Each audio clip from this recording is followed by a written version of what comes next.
What if Christmas morning never comes because someone stole the night itself?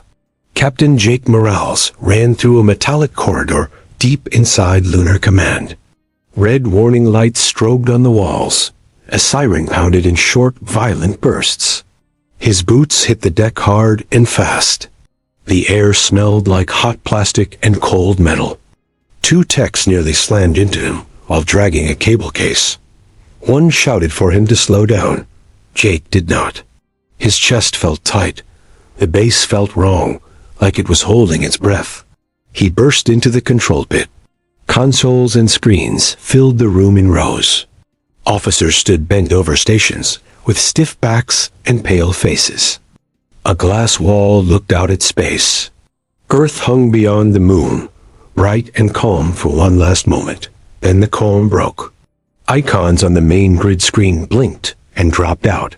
One ring, then another, then all of them. The defense net went dark in less than a minute. Lieutenant Kara Holt stood at the center station. She wore a headset, but her eyes were locked on the dead map. Her hands hovered over the controls like she was afraid to touch them. "Report," Jake said. Kara looked up. Her throat moved as she swallowed. "All orbit nodes are quiet. No link, no fallback. The system is not answering us." Jake leaned over the console. "Bring up backups." "We tried," Kara said. "They came up for 2 seconds. Then we got locked out." Jake felt heat rise in his face. "Locked out by what?" Kara pointed to a small side display. A thin line pulsed across it. Not normal traffic, not noise. A clean beat. Too steady. Too sure of itself. "Unknown signal," she said. "It is riding on old holiday bands. The kind nobody uses now." Jake stared at the pulse. He hated how it felt familiar, like a tune he almost knew but did not want to remember. A comm sergeant raised a hand. "Captain, Earth defense is on emergency channel." "Put it up," Jake said. The large screen flickered. Colonel Sam Vance appeared, lit by harsh red light. Sweat shined on his face. Something shook behind him, like distant impacts. "Morales," Vance said. "Tell me your grid did not just die." "It died," Jake said. "We see an unknown signal. We think it is doing this." Vance's eyes moved off-screen. He looked like he was hearing bad news in real time. "Power is failing in blocks. Control systems are issuing lockdown orders we did not send. Traffic, hospitals, water plants. It is all turning against us." A new alarm chirped high. A tech shouted from the sensor station. "Heat trails in upper air. Thousands." Jake snapped. "On Maine." The screen changed. Bright streaks cut into Earth's sky. They fell in clean arcs, spreading across continents. Not random, not debris. A planned drop. Kara spoke fast. "Objects are splitting. Cold pods. No radio. No heat." Vance stared at the falling streaks. His face tightened. "Reports from cities. Pods hit rooftops. They open. Towers unfold. Then our feeds cut out." Jake looked through the glass wall again. Earth's bright edge dimmed. Darkness spread across it in hard steps.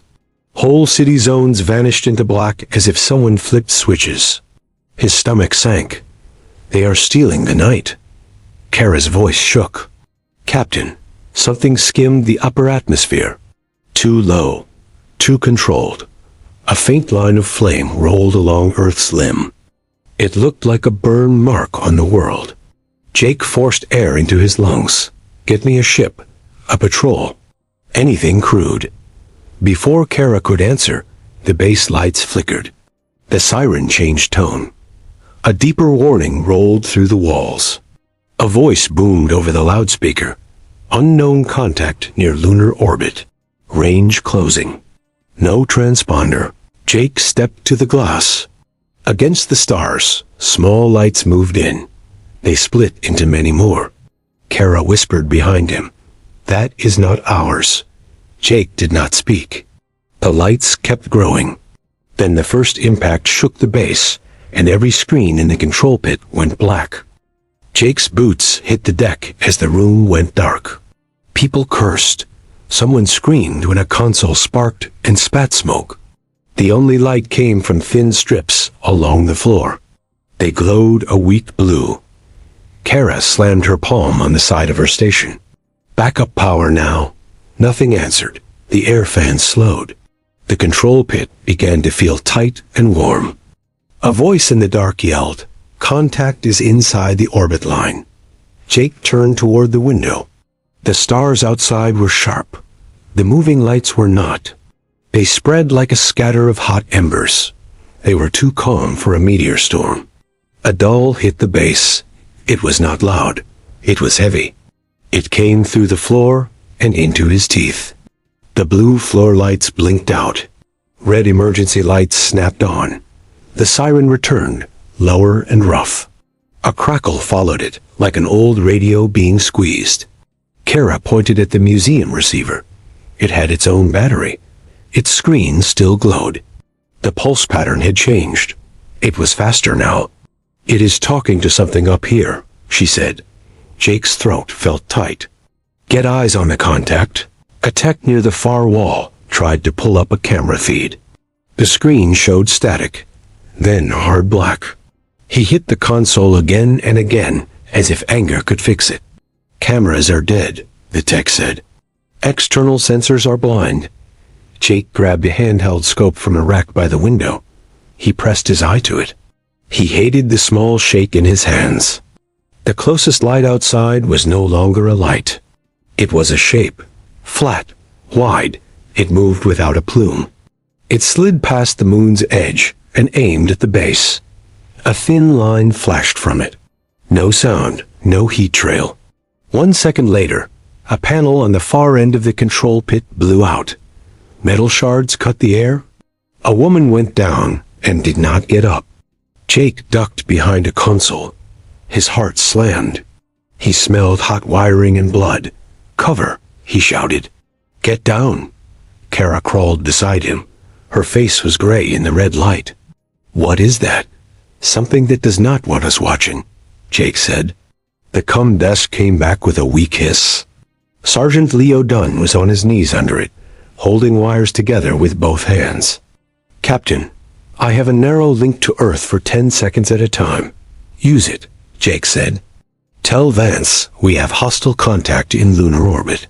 Tell him they can hit us without line of sight." Leo's mouth was tight. "Sir, Earthside is not just getting hit. Their own drones are turning." Jake froze. "Say it clean," Leo swallowed. "They are refusing commands. They are switching to an unknown control code. The drones are moving to protect the towers. Some are firing on police and soldiers." Kara swore under her breath. "They took the drones." Jake felt anger rise fast. It made him careless. He forced it down. Another impact shook the base. Dust rained from the ceiling. The red lights flickered. A loudspeaker cut in.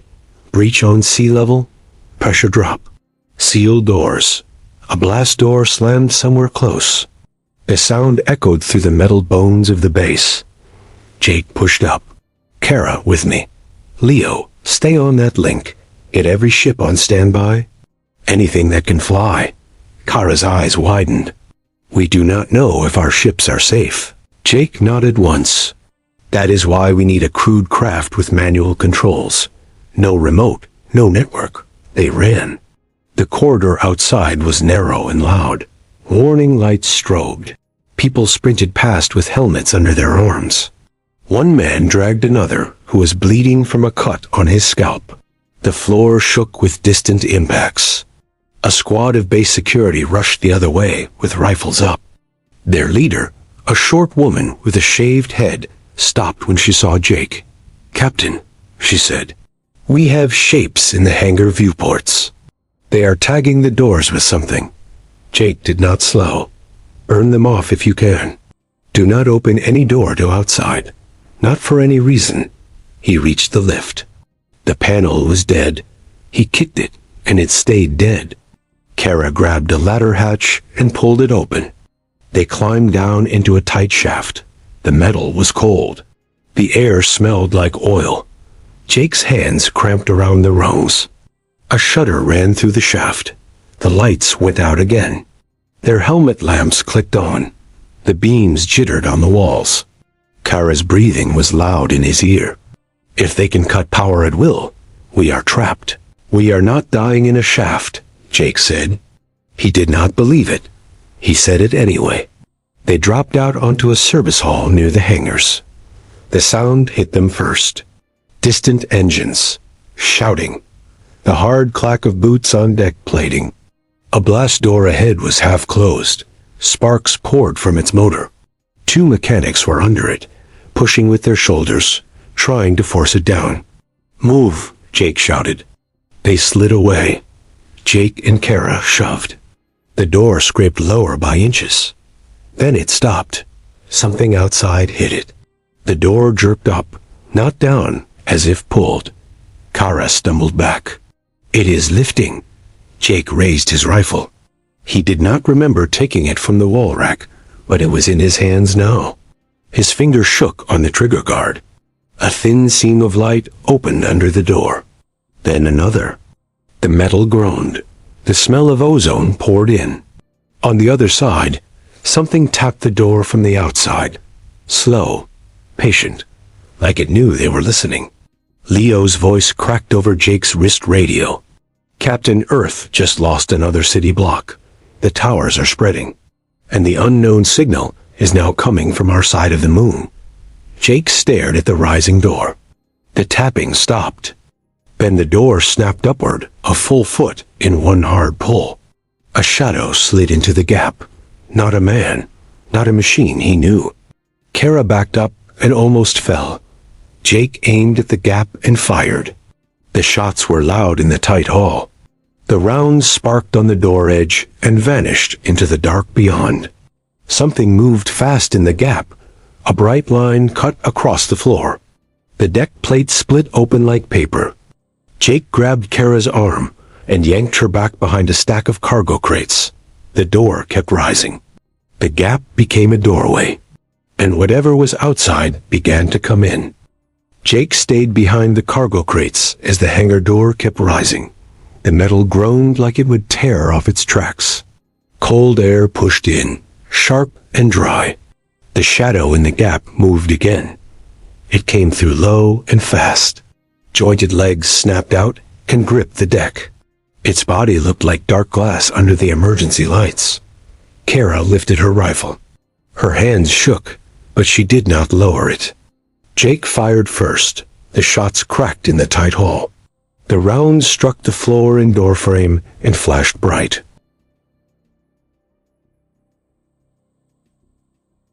Two base guards rushed in from the left hall. One fired a burst. The rounds hit the frame and flew back. The guard screamed and grabbed his hand. Blood hit the wall in a thin spray. The other guard tried to pull him back. A thin, bright line cut across the hall. It hit the second guard in the chest plate. His armor glowed, then sank in. He dropped hard. His helmet rolled and tapped the deck. Kara gasped and took one step back. She forced herself forward again. They are cutting through armor. Jake kept his voice low. They are here for the base. The first boarder stopped in the open, steady and calm.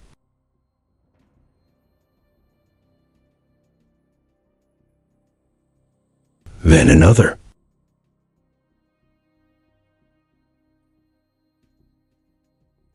Jake's wrist radio hissed. Leo's voice came through in broken pieces. Captain, more contacts. Small craft on the ports. They are docking to service lines. Jake's stomach turned. How many? Too many, Leo said. An Earthside reports drones turning. They are taking control. Kara's eyes cut to Jake. We need a ship. Jake nodded once. We run, far right. Service hatch. The boarder lifted a limb. A small device unfolded and pointed into the hall. Jake's helmet display flashed with static. The sound in his ear went thin. Kara slapped her helmet like it would help. They are jamming us. Jake pulled a smoke can from his belt and through it. It clattered and hissed. Gray smoke rolled low across the deck and spread fast. "Now," he said. They sprinted out from cover. Their boots hit metal in fast beats. A bright line snapped through the smoke and burned a glowing cut along the wall near Jake's head. Heat washed his faceplate. Kara fired into the smoke behind them. The shots were wild. She was not aiming. She was forcing the boarders to pause.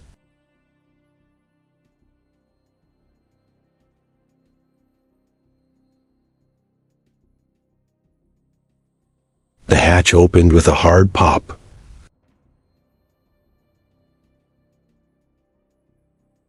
A heavy hit rocked the hatch at once. They ran down the narrow service tunnel. Green strips lit the pipes above. Loose drops of water floated and burst when they hit the wall. A man in a stained coversuit waved them on. His eyes were wide with fear. "Hangar 2, he said. Small craft. Jake did not ask his name. He just ran. They reached a smaller hangar. 4 patrol craft sat on cradles. Mechanics tore panels open and yanked cables. A warning horn blared in short pulses. A crew chief shouted, "Captain, the ships are taking outside commands.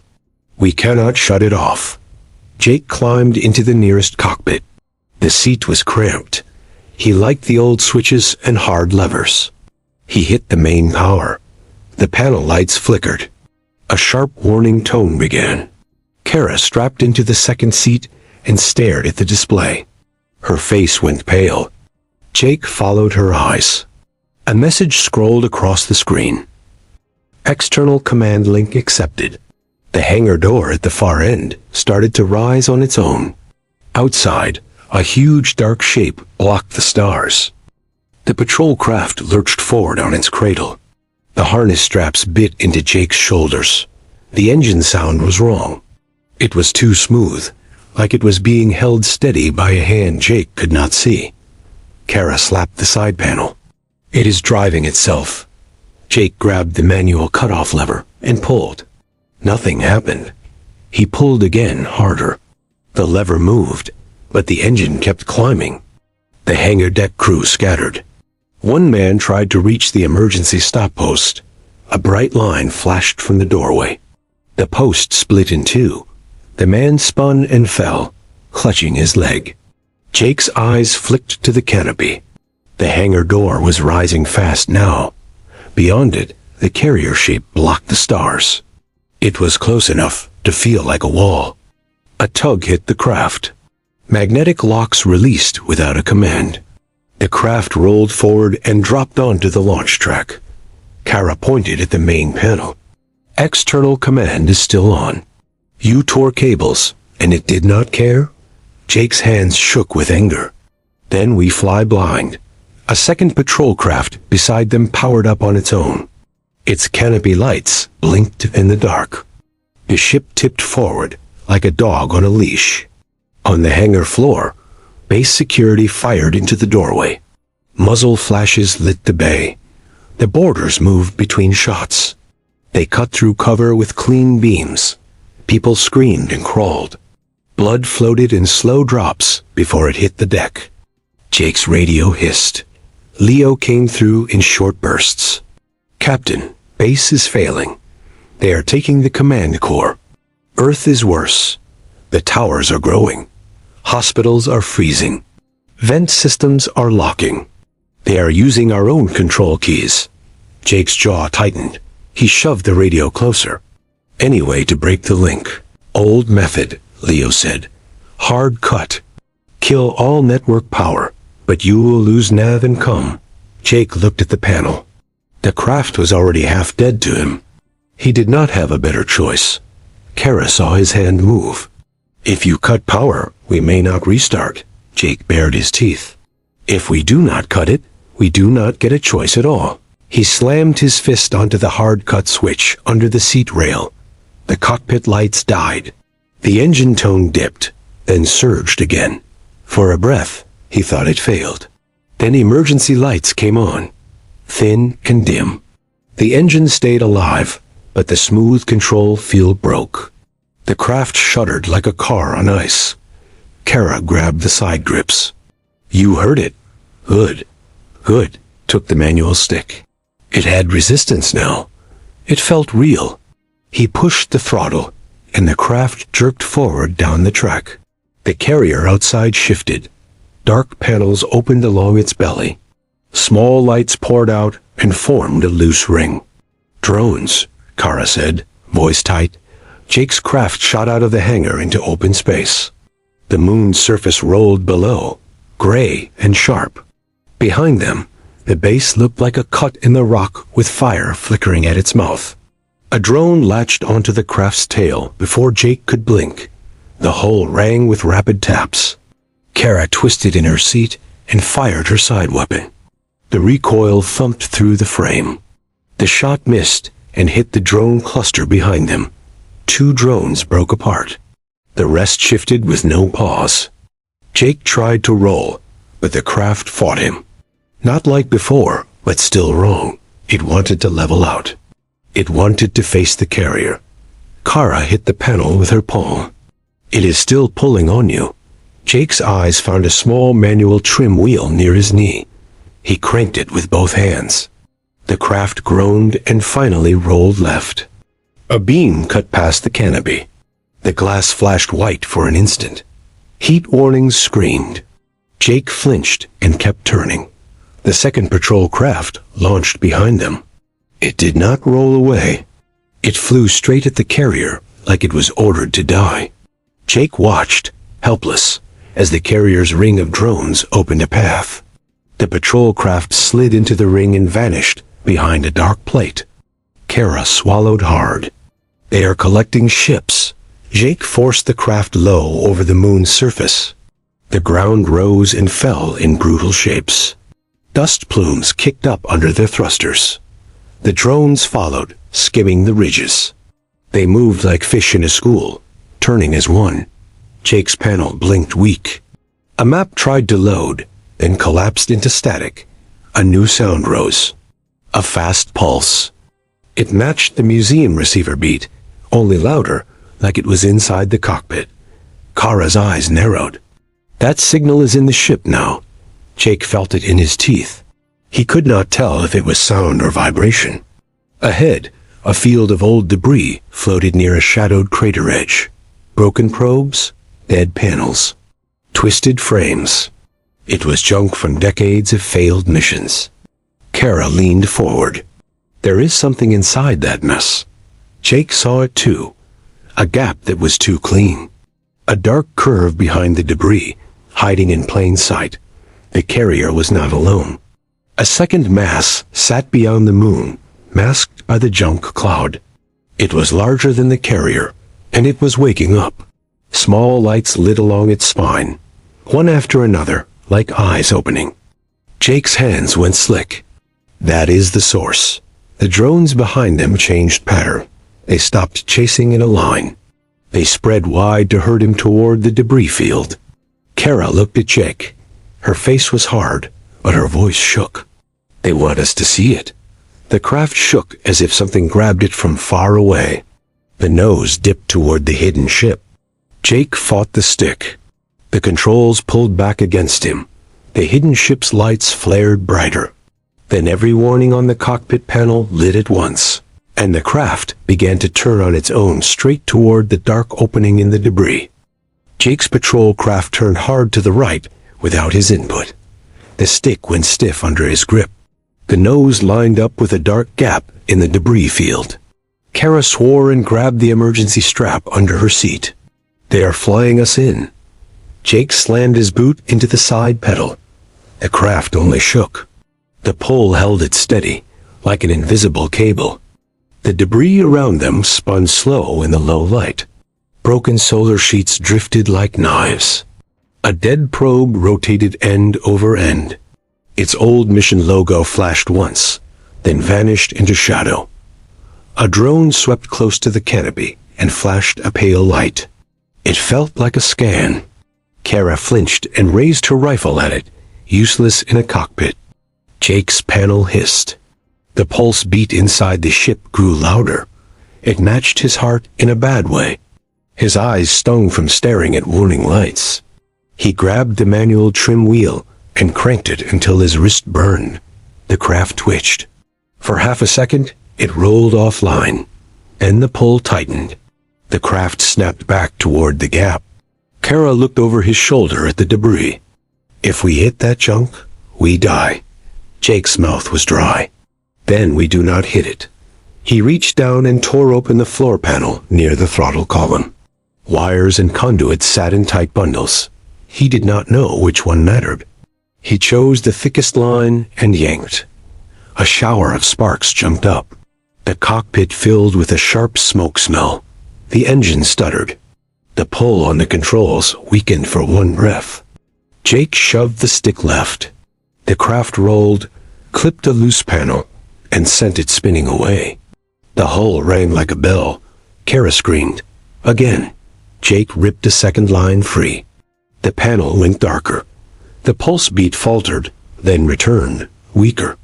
The craft shuddered and dropped a little, drifting under the debris line instead of through the center of the gap.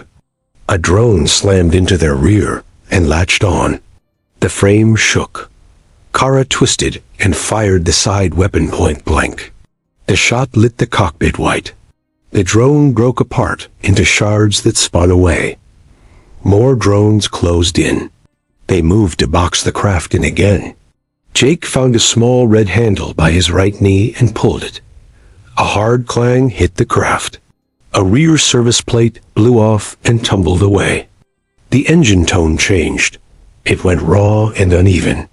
The craft surged forward in a burst. Kara grabbed the dash as they shot under a cluster of twisted frames. A jagged strut missed the canopy by inches. The hidden ship filled the view. It was not sleek. It was layered and wide, like stacked plates. Dark ribs ran along it. Lights crawled across its surface in clean lines, as if it was waking on purpose. A circular opening yawned ahead. Inside, nothing reflected light. It looked like a mouth. Jake's radio clicked once. Leo's voice came through, weak and thin. Captain, if you can hear this, the base command core is gone. We are burning files to stop them. Earth is in full blackout in many zones. We have friendly units firing on each other. The towers are controlling the sky. Jake swallowed. Leo, get out. A pause, then a rough laugh. There is no out. The radio went dead. Kara's hands shook on her straps. We cannot go in there. Jake stared at the opening. The pull on the craft was stronger again. The controls were being taken back, line by line. His cuts had slowed it, not stopped it. He looked down at the cockpit. The old switches were still there. One of them had a cracked cover and a label worn almost blank. It was a simple toggle that fed power to the main drive limiter. He knew what would happen if he flipped it. The engine could burn out. The craft could tear itself apart. But it would be his choice, not theirs. Kara saw his hand hover. Jake, he did not look at her. If they pull us inside, we are not coming back. Kara's voice was small. If we burn up, we also do not come back. Jake's jaw clenched. He was angry at the aliens, angry at the dead screens, angry at the holiday stand-down that made the net weak, angry at himself for not seeing it sooner. He flipped the toggle. The engine screamed. The craft slammed forward like it got kicked. Kara's helmet hit the headrest. Her teeth clicked hard. The pull lost its clean hold. The craft wobbled and drifted off-center. Jake fought the stick with both hands. Sweat floated in tiny drops in front of his visor. A drone tried to cut across their path. The craft clipped it. The impact shook his arms. The drone broke into bright fragments. The opening of the hidden ship slid past the left side of the canopy. For one sharp second, Jake saw inside. Rows of dark structures, hanging cables, and human ship parts bolted into the walls, still painted with unit marks. Kara stared too. Her voice went flat. They have been doing this. Jake pushed the craft down toward the moon's shadowed ridge. The engine was overheat bright on the panel. The numbers climbed fast. Behind them, the hidden ship's lights shifted. A line of drones peeled away and formed a new pattern. Not a chase. A net. Ahead, over the moon's edge, Earth hung in darkness. But a thin band of light began to return along one side, like dawn trying to break through smoke. Jake's breath caught. Dawn, Kara shook her head. Or a trap. A new signal burst through the cockpit speakers. Clearer than before. It rode on a familiar tune, chopped into sharp pulses. It made Jake's skin crawl because he recognized it from childhood, but it was twisted into a command. The panel flashed a new message. External command restored. The stick went stiff again. Jake tried to pull back. Nothing. The craft's nose lifted and turned, not toward Earth, but toward the hidden ship once more. Kara reached across and grabbed the cracked toggle. Her eyes met Jake's. She understood without words. She hesitated, then flipped it back and forth, trying to break the flow. The engine coughed. The lights dimmed. The pulse beat grew louder. Outside, the hidden ship's opening widened, like it was welcoming them in. Jake clenched his teeth and held the stick even as it fought him. The last thing he saw on the panel was a new line appearing under the warnings. Countdown synced to Earth rotation. Night lock in progress.